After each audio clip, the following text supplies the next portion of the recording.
kelab pihak-kelab pencinta Al-Quran kerana masih lagi meneruskan program ini, program perkongsian ilmu bersama dengan saya. Jadi insyaAllah pada pagi ini kita sambung perbincangan sebelum ini, iaitu berkenaan dengan tauhid, iaitu berkenaan dengan rukun Islam. Jadi sebelum kita masuk kepada rukun Islam, rukun Islam itu kita bincangkan sedikit apakah yang dimaksudkan dengan tauhid dan apakah yang dimaksudkan dengan akidah,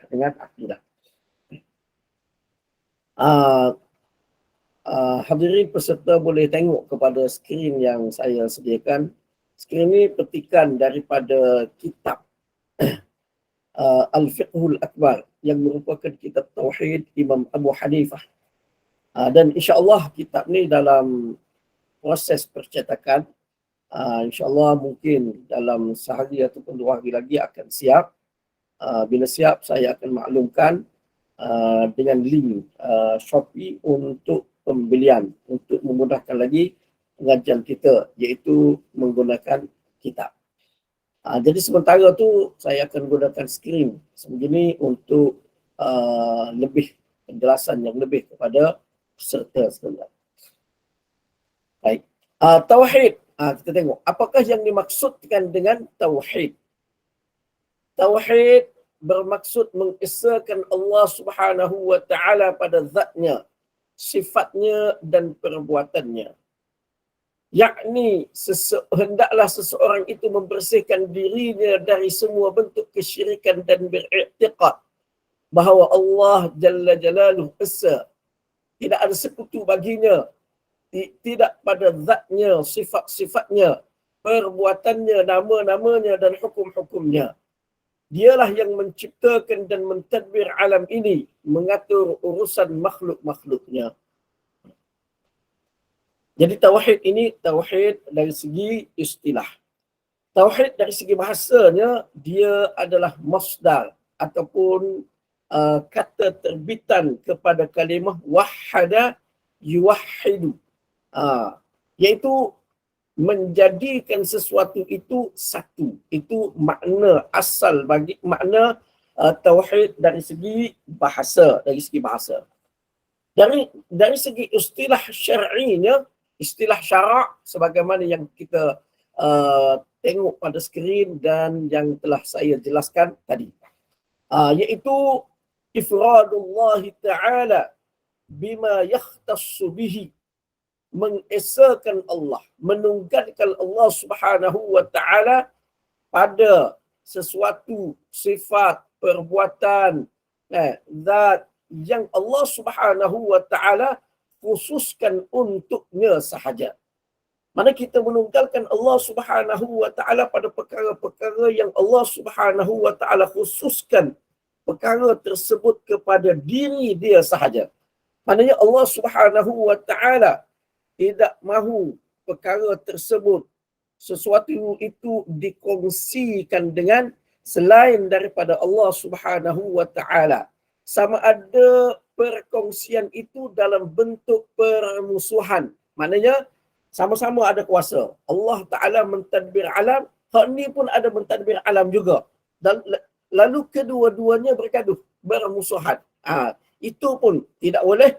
Ataupun kedua-duanya mana bersekutu. Sama geng. Maknanya Allah Ta'ala mentadbir alam, ada sesuatu yang lain lagi mentadbir alam, tapi semuanya bersepakat. Sepakat. Jadi itu pun tidak berlaku kepada Allah Subhanahu wa taala.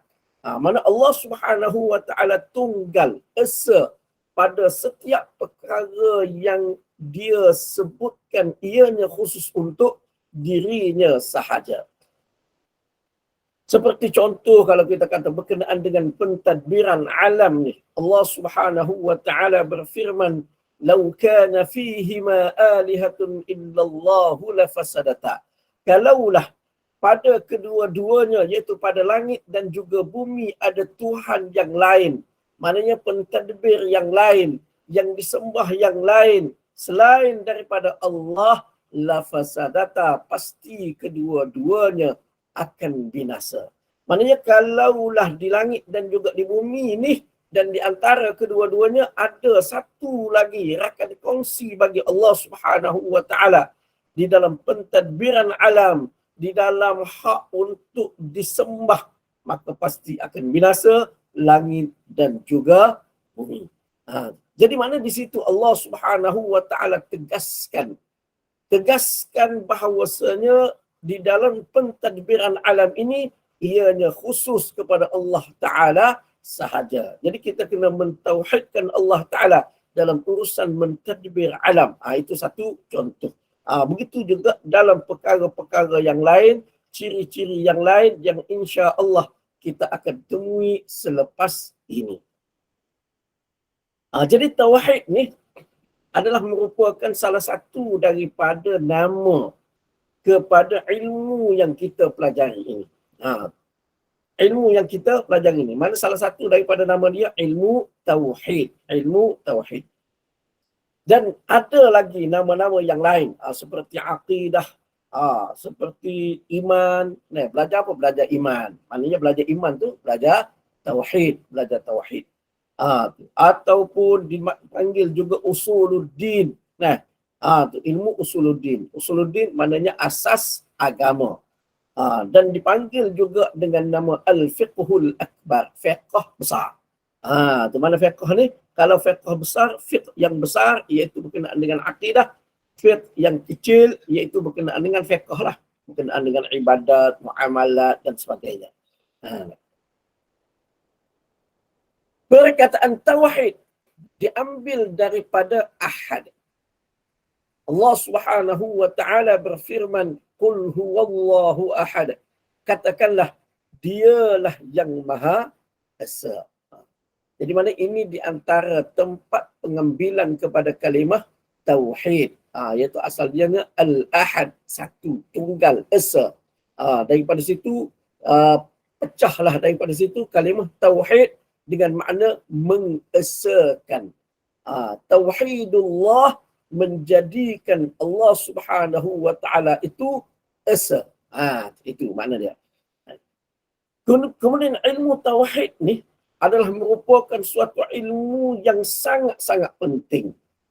Ilmu yang paling mulia. Ilmu yang paling tinggi kedudukannya. Ilmu yang merupakan kewajipan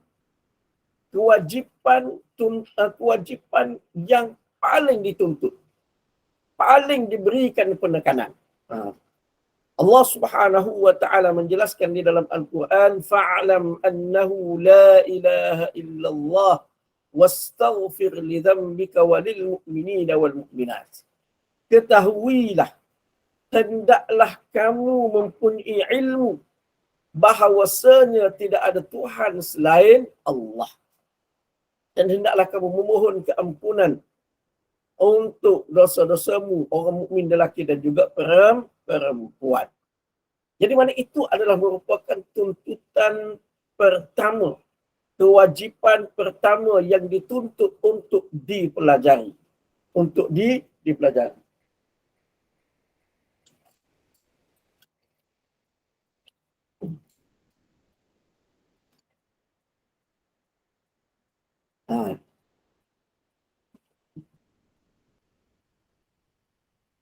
Jadi sebab apa?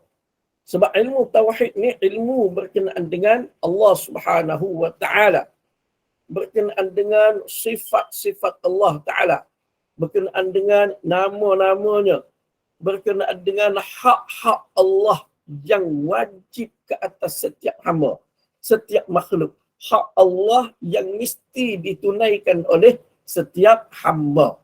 Kalau kita tak belajar tauhid, kita tak tahu apa hak yang mesti kita kena tunaikan kepada Allah Subhanahu wa taala. Dengan belajar tauhid kita tahu. Dan juga dengan tauhid ni adalah merupakan jalan. Jalan untuk kita mengenali Allah Subhanahu wa taala. jalan kepada yang merupakan asas kepada syariat Allah Subhanahu wa taala. Dan itu Nabi sallallahu alaihi wasallam sebut anak kunci kepada syurga adalah la ilaha illallah. Maknanya anak kunci kepada syurga adalah ucapan tauhid kepada Allah Subhanahu wa taala. Sebab itu sangat-sangat penting di dalam persoalan tauhid ni untuk kita pelajari. Rasanya yang ni saya telah jelaskan dalam mukadimah pengajian kita sebelum ini. Tak apa. Kemudian seterusnya, i'tiqad. I'tiqad. Rasanya dari segi hukum dia saya pun tak ingat dah apa sampaikan dah. Saya bagi tahu dah sebelum dia tadi kita. Baik, tak apa. Hukum mempelajari tauhid ni wajib pada maknanya yang wajib. Ada tahap pengajian tauhid yang wajib, yang mesti dipelajari oleh setiap individu yang merupakan fardu ain, iaitu pengajian tauhid yang memampukan seseorang untuk mengenali Allah Subhanahu wa taala, dan yang berkaitan dengan tauhid, berkaitan dengan akidah tu dalam rukun-rukun keimanan dan sebagainya, rukun Islam, dan juga untuk memelihara diri dia daripada dirosakkan akidah dia. Sebab itu dalam persoalan tauhid ni, untuk kita nak mencapai tahap tu, maka dalam persoalan tauhid ni seseorang itu mestilah tahqiq, maknanya mempunyai dalil di dalam persoalan tauhid. Sebab itu Syekh Ibrahim Al-Laqani di dalam kitabnya Jauharatul Tauhid dia berkata, "Id kullu man qallada bit tauhidi imanuhu lam yakhlu min tardidi." Kerana setiap orang yang hanya mengikut sahaja, taklid sahaja di dalam soal tauhid, imanuhu lam yakhlu min tardidi, imannya tidak sunyi daripada keraguan. Imannya boleh diganggu gugat bila mana dia hanya taklid sahaja di dalam soal akidah, dia tidak tahqiq, maknanya tidak tahu dalil di dalam persoalan akidah. Sebab tu dalam soal akidah ni kita kena belajar biar tahu dalil, biar tahu hujjah dia tu, supaya ianya dapat menjaga diri kita daripada keraguan-keraguan yang ditimbulkan oleh mereka-mereka yang mahu merosakkan akidah umat Islam. Kita tengok apa yang berlaku di dalam negara kita. Kesesatan dari sudut akidah. Kadang-kadang benda tu kita nampak simple sahaja. Kita tengok orang boleh ikut Haji Qahar di mana? Di Hulu Langat. Orang boleh ikut. Padahal kita tengok apa benda lah boleh ikut orang lagu ni. Apa benda lah. Kita pun pelik kadang-kadang. Tapi kita lupa. Kita tidak diuji dengan orang sedemikian. Allah Subhanahu wa taala tidak datangkan dia di tempat kita. Lalu kita tidak diuji. Kalau kita diuji, kita pun tak tahu macam mana. Dia mari kepada kita dalam penyampaian dia macam mana, wallahu alam, kita pun tak tahu. Itu hak kecil-kecil. Hak besar-besar lagi, banyak lagi. Dalam maknanya golongan-golongan yang merosakkan akidah umat Islam. Yang serupa dengan dia, iaitu ada kepercayaan ada Nabi selepas daripada Nabi sallallahu alaihi wasallam yang bersifat antarabangsa, international, iaitu seperti golongan Qadiani. Benda sama aja, lebih kurang je. Tu cuma tu tarikan dia tu lebih besar. Ini tarikan dia tu lebih kecil. Jadi ada, maknanya seluruh dunia ramai pengikut-pengikutnya yang percaya Mirza Ghulam Ahmad adalah Nabi akhir zaman selepas daripada Nabi sallallahu alaihi wasallam. Kenapa jadi lagu tu? kerana tidak ada tahqiq di dalam persoalan akidah. Sebab itu penting. Contoh kita kata dalam soal kenabian, Nabi SAW adalah Nabi terakhir. Kalau kita tahu dalil, paling kurang kita tahu dalil secara ijmali, secara umum. Kita tahu di dalam Al-Quran, saya percaya kepada Quran. Di dalam Al-Quran ada sebut bahawasanya Nabi SAW adalah Rasulullah, penyudah sekalian Nabi. Jadi marilah Mirza Ghulam Ahmad ke Qadiani ke Haji Qoha ke nak mengaku bahawasanya dia Nabi selepas daripada Nabi SAW, maka saya tolak. Sebab saya tahu di dalam Quran dengan jelas menyebutkan bahawasanya Nabi SAW adalah Nabi penyudah sekalian Nabi-Nabi. Kalau dia tahu dalil dari segi tafsiri, tahu dengan detail, tahu ayat tu, dia boleh baca. Dalam surah Ahzab, Allah Subhanahu wa taala jelaskan, "Ma kana Muhammadun aba ahadin min rijalikum walakin Rasulullahi wa khataman nabiyyin." Muhammad bukan ayah kepada salah seorang daripada kamu, tetapi dia adalah utusan Allah, penyudah sekalian Nabi. Tahu dalil. Bila dia tahu dalil tu, maka untuk diganggu gugat keimanannya tentang Nabi SAW menjadi sukar. Orang tak boleh ganggu. Jadi sebab itu penting dalam soal tauhid ni mengetahui dalil. InsyaAllah yang tu kita akan temui satu persatu. Saya akan berikan penjelasan berkenaan dengan perkara ini. Kemudian i'tiqad.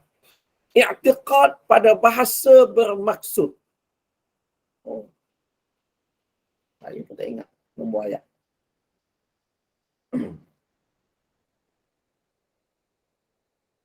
I'tiqad pada bahasa bermaksud mengikat kesimpulan.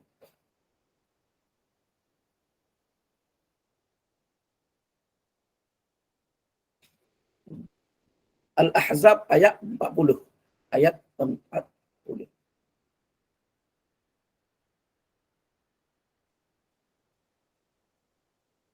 Baik, mana tadi? I'tiqad pada bahasa bermaksud mengikat simpulan dengan kukuh.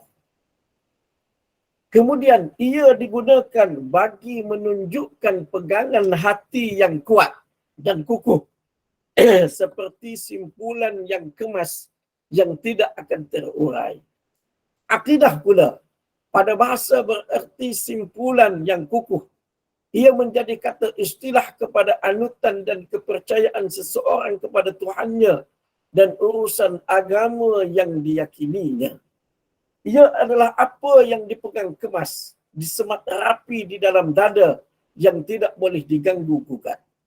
Apa jua perkara yang datang dari Allah atau Rasulullah sallallahu alaihi wasallam berhubung dengan perkara ghaib, maka wajib diimani dengan penuh yakin.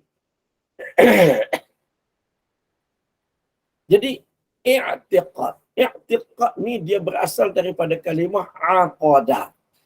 Itu kata dasar dia daripada 3 huruf aqada. Aqada ni maksudnya ikat, mengikat. Jadi i'tiqad ni dia bermaksud maknanya satu ikatan yang kemas. Satu ikatan yang kemas yang mana dengan ikatan tersebut tidak akan mudah terurai, tidak akan mudah terikat sesuatu yang diikat. Maknanya i'tiqad ni dia adalah satu bentuk ikatan yang mengikat diri seseorang, mengikat kita ni sehingga kita tidak mudah untuk condong, menyeleweng, menyimpang ke kiri ataupun ke kanan. Tetapi sebaliknya kita akan tetap terus kukuh, tetap terus mantap, tetap terus kemas dengan akidah Islamiyah Ahlus Sunnah wal Jamaah. Pegang sungguh-sungguh. Dia betul-betul boleh ikat kita sehingga tidak mudah untuk terbuka. Sehingga kita akan terikut dengan pegangan-pegangan yang tidak berasal daripada Allah Subhanahu wa taala dan juga Nabi sallallahu alaihi wasallam. Itu maksud akidah, maknanya ikatan simpulan yang kemas untuk mengikat diri kita daripada gangguan-gangguan yang lain yang tak betul. Jadi dari segi istilahnya, anutan atau kepercayaan seseorang kepada Tuhannya dan kepada urusan agama yang diyakininya. Maknanya dia ikat kita ni kepada kepercayaan, anutan kepercayaan kita kepada Allah Subhanahu wa taala dan segala yang berkait dengan agama ni. Maknanya dia jadi satu pegangan yang kemas, pegangan yang rapi di dalam dada, yang tidak akan diganggu lagi, tidak boleh diganggu gugat. Bila mana ikatan akidah tu kuat. Bila mana simpulan akidah tu kuat. Jadi persoalan berkaitan dengan akidah ni, dia tak dapat tidak. Dia mesti datang daripada Allah Subhanahu wa taala ataupun Rasulullah sallallahu alaihi wasallam. Dia bersifat tauqifiyah. Tauqif, terhenti setakat apa yang ada di dalam Al-Quran dan di dalam hadis Nabi sallallahu alaihi wasallam. Kemudian wajib diimani. Perkara ghaib yang wajib diimani dengan penuh yakin. Jadi beriman kepada perkara ghaib. Beriman kepada perkara ghaib ni adalah merupakan ciri kepada mana-mana pegangan. Ada dalam mana-mana pegangan.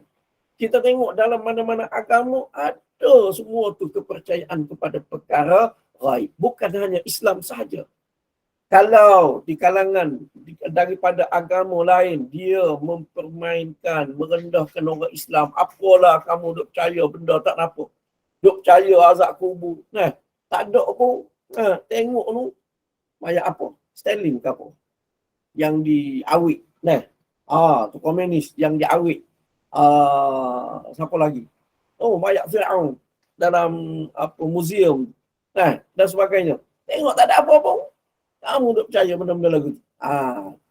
Mungkin dia boleh kata kepada kita. Begitu juga dengan kepercayaan ghaib yang lain. Kalau mereka mengatakan sedemikian kepada kita, kita juga boleh mengatakan kepada mereka.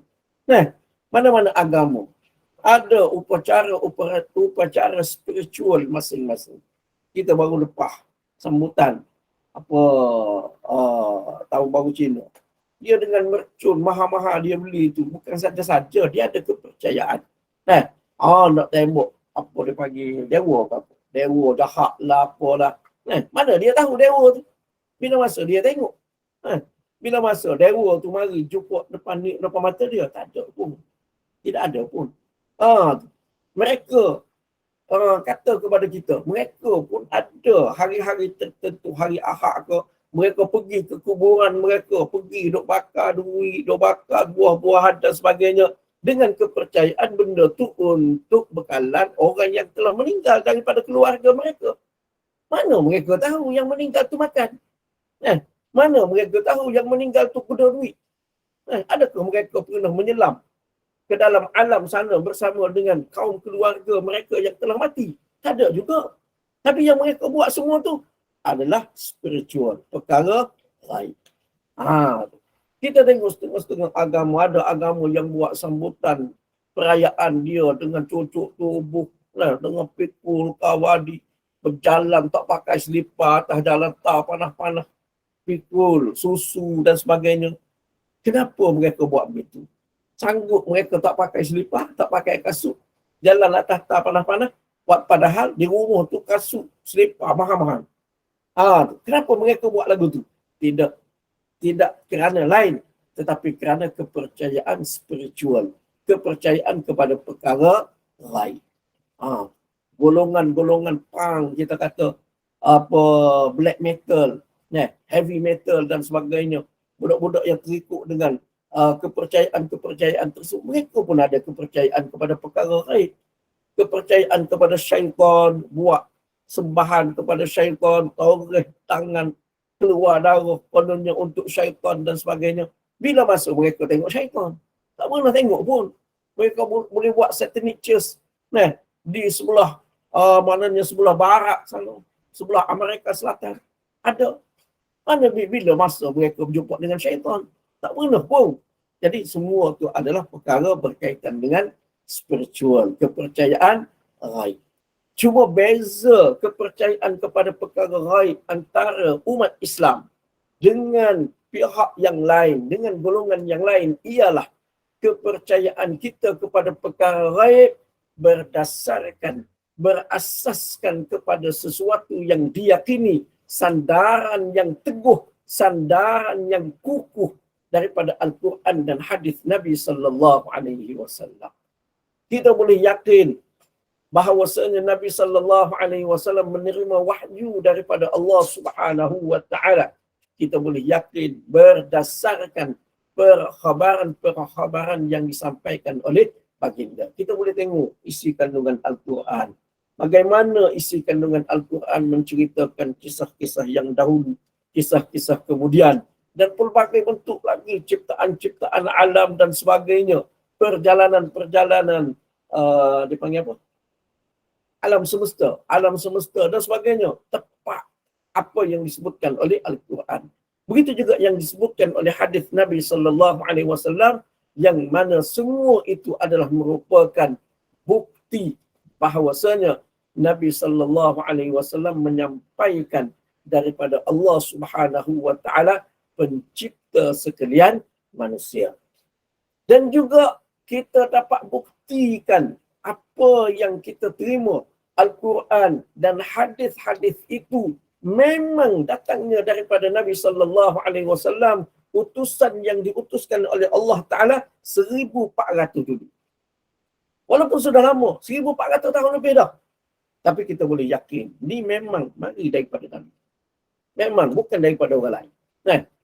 Daripada mana? Kita boleh tengok, kita boleh buktikan berdasarkan nukilan-nukilan zaman berzaman. Generasi demi generasi semenjak 1400 tahun dulu sampai hari ini. Kita boleh buktikan umat Islam, manusia yang hidup pada zaman kita kata 100 hijrah, 120 hijrah, 150 hijrah, 200 hijrah, 300 hijrah. Kita boleh buktikan mereka sudah menukilkan apa yang disampaikan oleh Nabi sallallahu alaihi wasallam, sama ada Al-Quran dan juga hadis. Ada kitab-kitab tahun tu semua.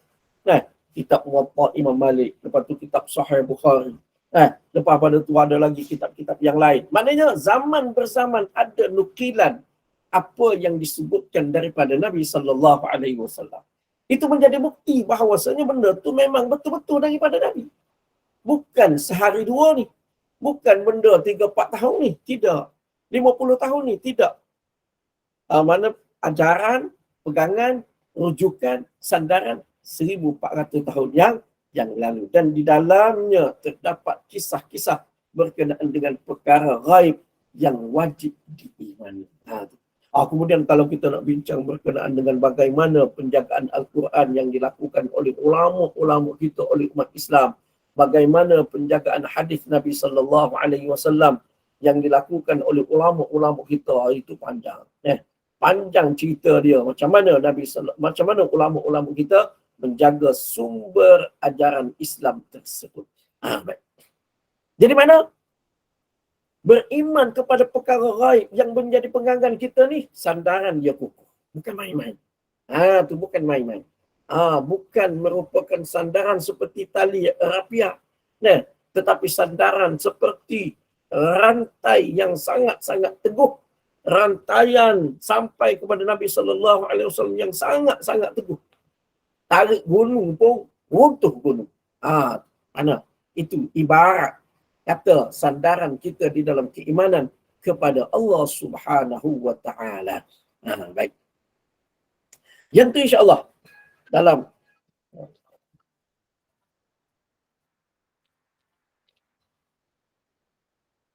sekejap.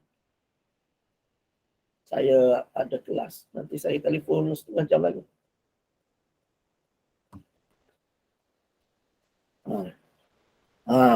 Jadi insya-Allah selepas daripada ini, bila kita masuk satu persatu, kita akan jelaskan sedikit sebanyak berkenaan dengan perkara tersebut.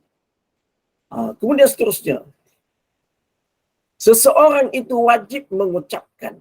Mana kita semua ni sebagai umat Islam, orang yang berpegang kepada akidah Ahlus Sunnah wal Jamaah, wajib mengucapkan. Yakni seseorang itu wajib mengucapkan dengan ikhlas dari lubuk hatinya bagi menyatakan i'tiqad pegangannya. Jika ditanya mengapakah disebutkan hendaklah seseorang itu mengucapkan, tidak hendaklah seseorang itu beriman, maka boleh dijawab bahawa ucapan itu merupakan rukun yang penting bagi makna iman. Iman bukan hanya semata-mata percaya, tetapi mesti ada pengakuan dan persaksian dengan kata-kata. Innal ladzina qalu rabbuna Allah thumma istaqamu tatanazzalu alaihimul malaikatu alla takhafu wa la tahzanu wa abshiru bil jannati allati kuntum tu'adun. Sesungguhnya orang-orang yang menegaskan keyakinan dengan berkata, Tuhan kami ialah Allah. Kemudian mereka tetap teguh di atas jalan yang betul. Akan turunlah malaikat kepada mereka dari semasa ke semasa dengan memberikan ilham. Janganlah kamu bimbang dari berlakunya kejadian yang tidak baik terhadap kamu. Dan janganlah kamu berduka cita. Dan terimalah berita gembira bahawa kamu akan beroleh syurga yang dijanjikan kepada kamu. Baik. Jadi di antara perkara yang wajib berkaitan dengan keimanan ini adalah mengucap. Mengucapkan. Mengucapkan tu pula dengan ikhlas. Dengan ikhlas. Tidak boleh dengan hati kata lain, lidah kata lain. Tak boleh. Tak boleh. Tapi sebaliknya, mesti kena ikhlas semata-mata, dengan ikhlas, dengan jujur, dengan sepenuh hati. Jadi mengucapkan tu,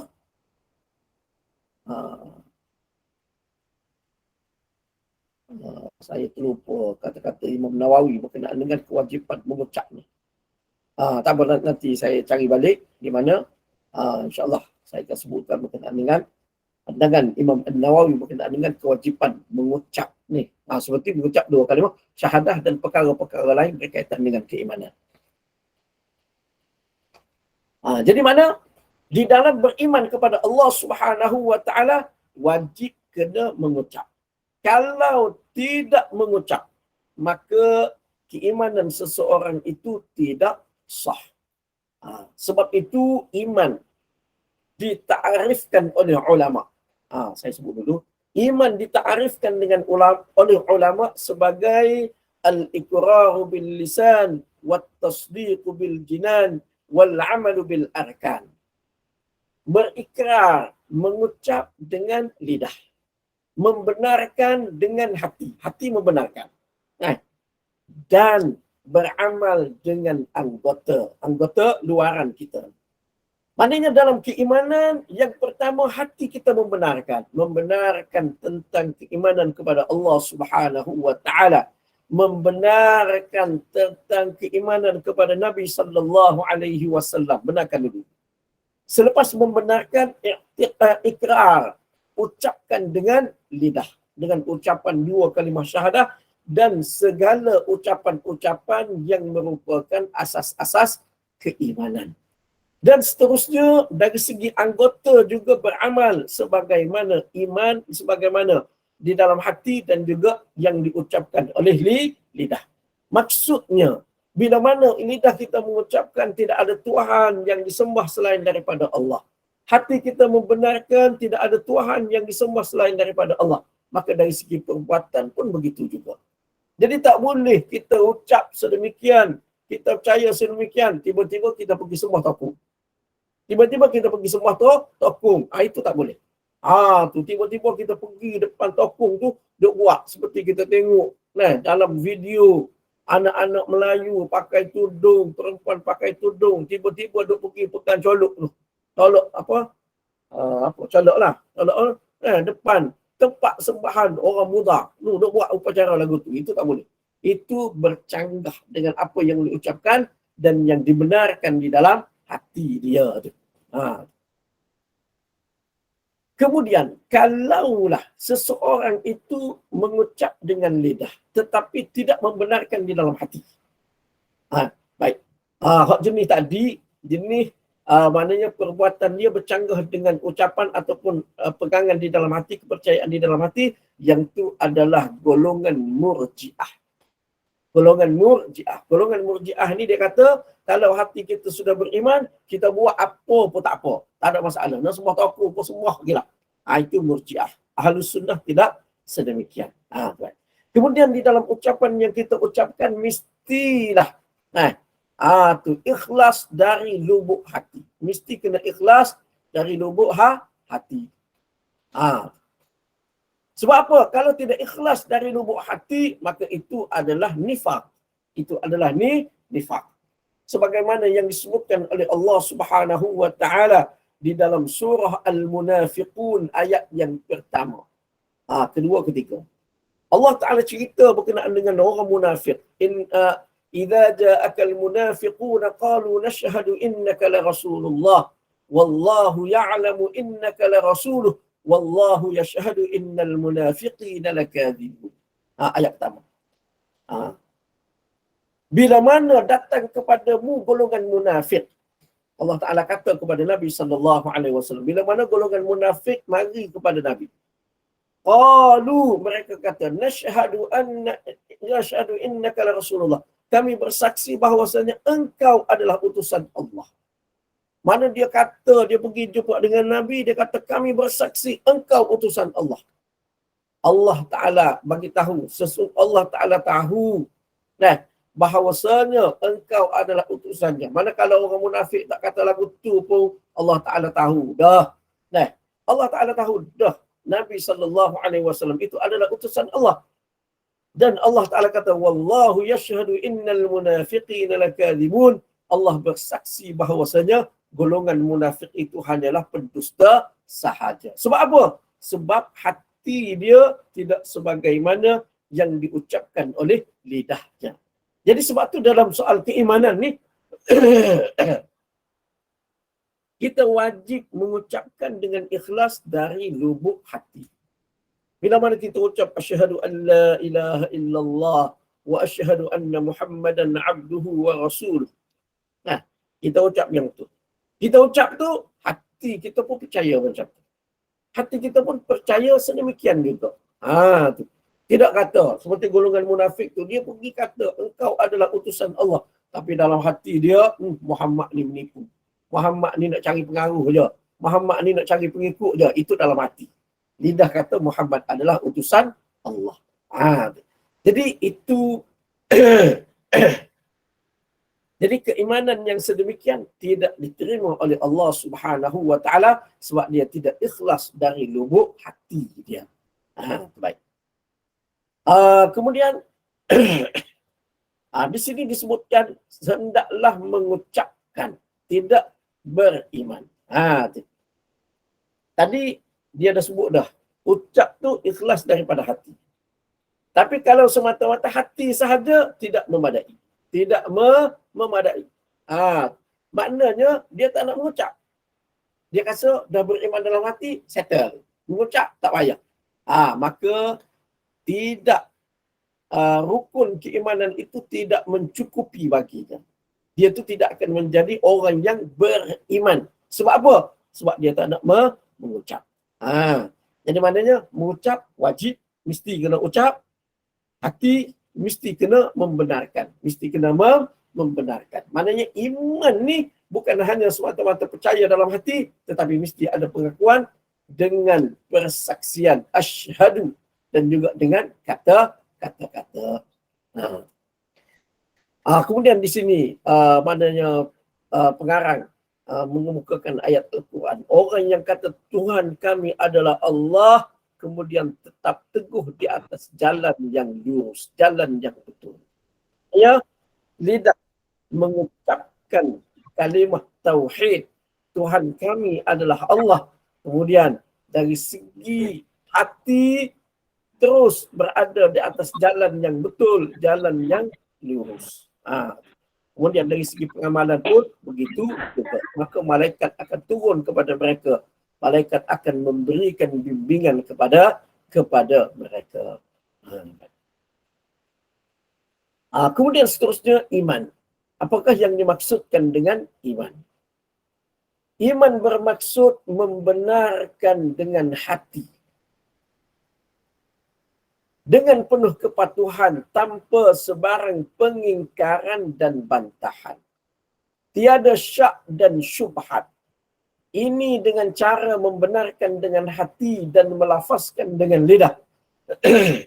Serta menzahirkan pada anggota tubuh dengan penuh kerelaan dan pilihan. Bukan keterpaksaan dan terdesak seperti yang berlaku kepada Fir'aun. Allah berfirman, وَجَاوَزْنَا بِبَنِي إِسْرَائِيلَ الْبَحْرَ فَأَتْبَعَهُمْ فِرْعَوْنُ وَجُنُودُهُ بَغْيًا وَعَدْوًا حَتَّى إِذَا أَدْرَكَهُ الْغَرَقُ قَالَ آمَنْتُ أَنَّهُ لا إله إلا الذي آمنت به بنو إسرائيل وأنا من المسلمين الآن وقد عصيت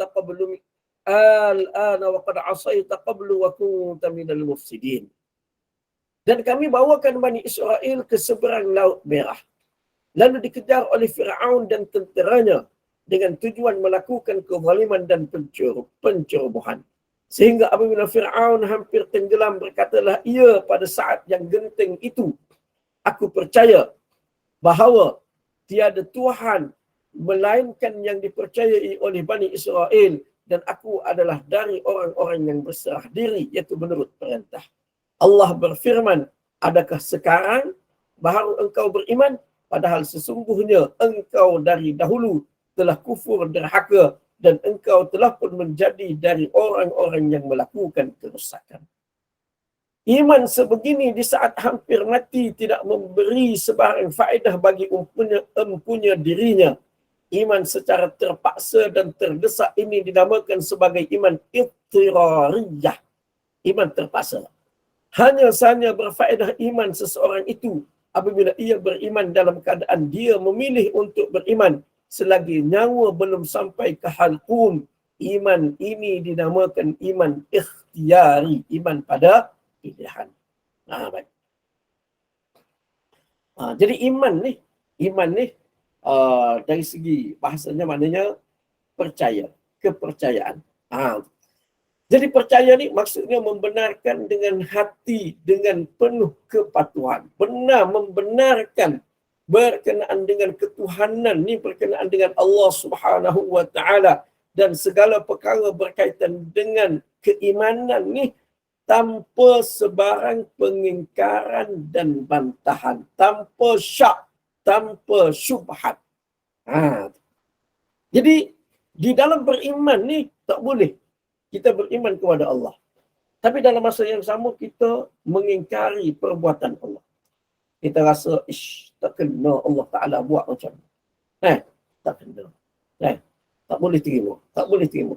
Sedangkan di dalam Al-Quran, di dalam hadis Nabi SAW dijelaskan dengan jelas bahawasanya inilah yang akan dilakukan oleh Allah Subhanahu wa Ta'ala. Contoh kita kata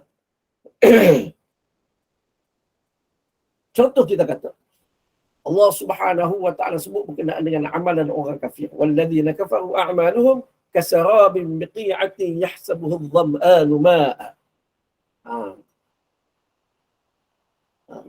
Saya tengok ayat.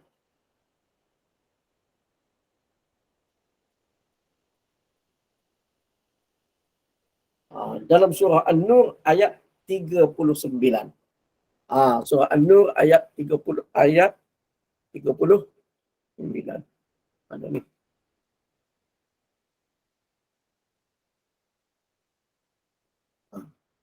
Jadi Allah Subhanahu wa Ta'ala sebut di dalam ayat tersebut, orang kafir ni amalan mereka seperti fata morgana.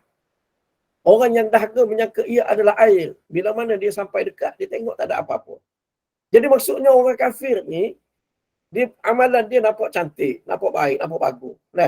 Tapi hakikat sebenarnya bila sampai kepada Allah Subhanahu wa Ta'ala, amalan mereka semua tu sia-sia. Tidak diterima oleh Allah Subhanahu wa Ta'ala. Ini contoh. Ini kepercayaan Ini keimanan kita berkenaan dengan apa yang dilakukan oleh Allah Subhanahu wa taala terhadap orang kafir. Kemudian ayat berkenaan dengan syirik, wa man yusyrik billah faqad haramallahu alaihi al-jannah wa ma'wahu an-nar. Ayat. Nah, jadi itu semua ayat yang merupakan kepercayaan kita tentang perbuatan Allah Subhanahu wa taala.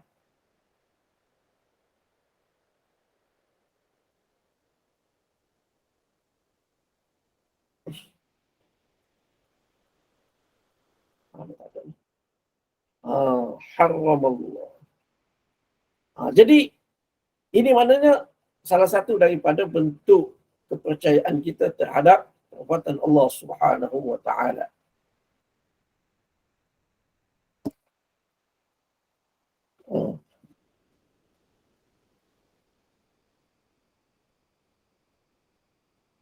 Tak jumpa pula.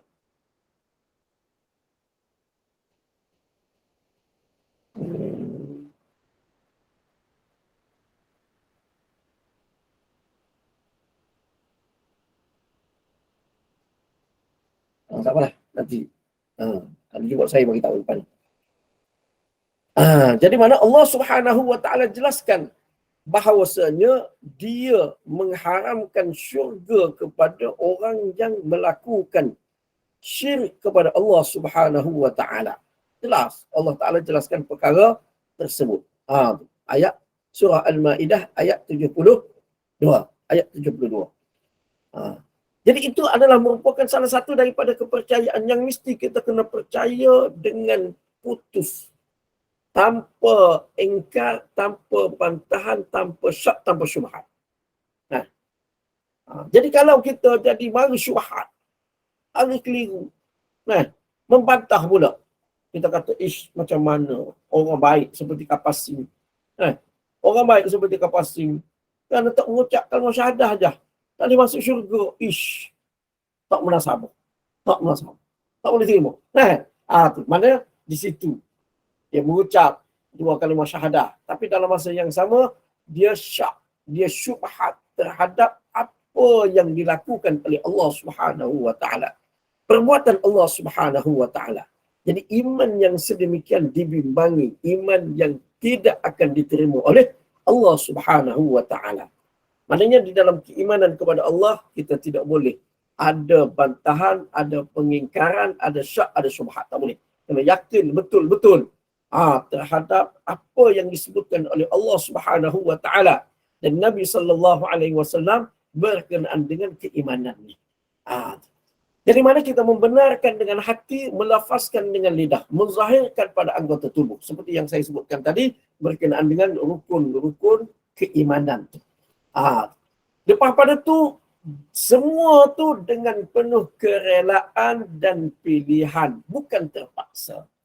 Bukan terpaksa. Bukan seperti golongan munafik. Golongan munafik mengucap 2 kalimah syahadah terpaksa. Bukan mari daripada lubuk hati. Sembahyang, pergi sembahyang di belakang Nabi sallallahu alaihi wasallam terpaksa. Terpaksa. Wa idza qamu ila sholati qamu kusala yura'una an-nas wa la yadhkuruna Allah illa qalila. Bila mana mereka bangun sembahyang, mereka bangun pergi sembahyang dalam keadaan malas. Mereka nak menunjuk-nunjuk sahaja kepada manusia. Mereka tidak ingat kepada Allah kecuali sedikit sahaja. Itu sikap golongan munafik. Maknanya perbuatan dia dengan anggota, zahir pada anggota, bukan dengan kerelaan. Kalau orang tak nampak, orang tak tahu, dia tak pergi. Athqalus salati 'alal munafiqin al-fajr wal 'isya. Sembahyang paling berat kepada orang munafik subuh dan juga isyak. Sebab apa? Gelap. Masa tu gelap. Kalau dia pergi, orang tak nampak. Kalau dia tak pergi, orang tak tahu. Baik, tak payah pergi. Jadi maknanya dia buat menzahirkan pada anggota dia sembahyang tu dengan terpaksa, bukan dengan kerelaan. Bukan dengan kerelaan. Begitu juga yang berlaku kepada Fir'aun. Fir'aun ni pun beriman juga. Tu dia pun beriman juga. iaitu dia beriman ketika mana hampir tenggelam, nyawa sudah berada di halqum, lemah dah, tak boleh nak buat apa dah. Pada ketika itu baru dia beriman. Barulah dia ucap, aku beriman dengan Tuhan yang diimani oleh Bani Israel. Dan aku termasuk dari kalangan orang Islam. Jadi iman Fir'aun ni bukan lari daripada lubuk hati. Bukan iman yang bersifat ikhtiariyah. Bukan iman yang bersifat dia boleh pilih. Dia boleh pilih nak beriman ke tak nak beriman. Tidak. Tapi sebaliknya iman dia tu bersifat ittirariyah, terpaksa. Terpaksa, tak ada pilihan. Tak boleh nak buat apa dah masa ni. Barulah dia beriman. Maka iman yang sedemikian tidak diterima oleh Allah Subhanahu wa taala. Maknanya di dalam beriman, ketiga-tiga rukun keimanan itu mengucap dengan lidah, mesti disusuli dengan membenarkan dengan hati, dan juga menyatakan, menzahirkan pada anggota. Jadi untuk kita beriman kepada Allah Subhanahu wa taala mesti kena ada tiga-tiga tu. Dan juga ia bukan merupakan suatu paksaan, suatu yang terpaksa. Kemudian seterusnya beriman dengan Allah merangkul. Ini insya-Allah kita tangguh dulu untuk pagi ni. Kita sambung pula di dalam pertemuan kita yang akan datang insya-Allah. Dan saya pun selepas daripada ini saya ada kelas lain pula dengan pelajar-pelajar saya. Wallahu a'lam. Terima kasih Ustaz. Bolehkah kita buka satu soalan ke? Kalau ada soalan pada jemaah? Boleh tak apa. Kita dengar satu dulu soalan. Boleh? Siapa yang nak bertanya silakan.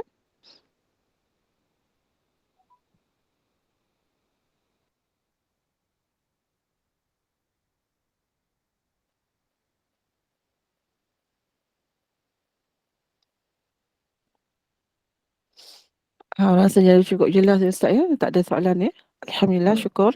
Jazakallah khair Al-Fadhil Ustaz Ahmad Nasim, dan terima kasih atas pengurusan ilmu bab tauhid ini berkenaan hak Allah yang wajib kita tunaikan, jalan kepada syariat dan ucapan tauhid kepada Allah Subhanahu Wa Taala, dan hendaklah hanya mengikut ajaran Islam yang berasaskan pegangan ahli sunnah wal jamaah dari segi akidah, syariah dan akhlak, berlandaskan amalan sunnah dan hadis Nabi Muhammad sallallahu alaihi wasallam, sebagaimana firman Allah Subhanahu Wa Taala dalam surah Al-Ahzab, Muhammad itu bukanlah bapa yang sebenar bagi seseorang daripada orang lelaki kamu, tetapi dia adalah Rasul Allah dan penamat bagi semua para Nabi. Ingatlah Allah Maha mengetahui setiap sesuatu.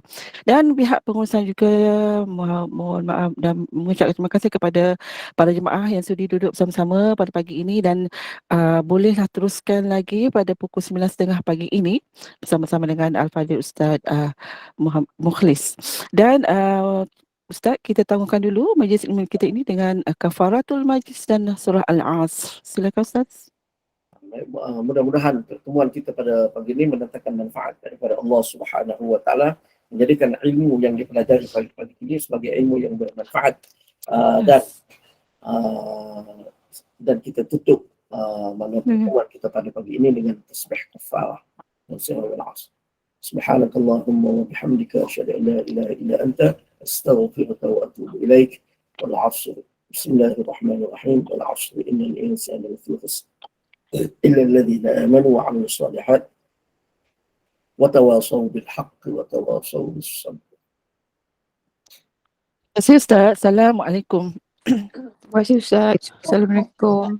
Terima kasih Ustaz. Assalamualaikum.